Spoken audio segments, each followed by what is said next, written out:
this is a spot where evangelism doesn't match our discipleship, right? And when they do match, we can see some other things happen.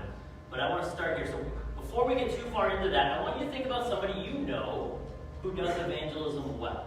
Do you know anybody who does evangelism well? If you don't know anybody who does evangelism well, that's okay, right? I'm not going to put you on the spot here or anything like this. I just want you to have a picture in your head of like, oh, I know this person, or this person's done important. But if you can't think of somebody who does evangelism well, here's another version of this question you can ask, which is, who evangelized you, right? Who brought you into the kingdom, right? Who guided you into this relationship with Jesus?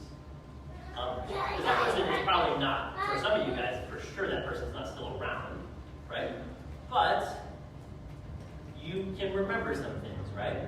And sometimes this might be a hugely famous televangelist or something, or you might have gone to a huge conference or something like this. But I'll suspect that that's a much lower percentage of people than your third grade Sunday school, or your FCA coach in high school, or the friend you had who started to take Jesus seriously, who just shared, or you sat in their house and you guys had conversations and shared life together. My suspicion is that when we start to talk about evangelism, some of us have pictures of these like huge national sort of conference things, which are important, and I'm not saying we shouldn't do any of that stuff, right?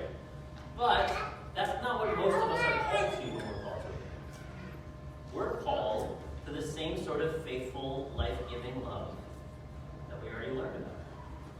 We're meant to do that over and over and over again.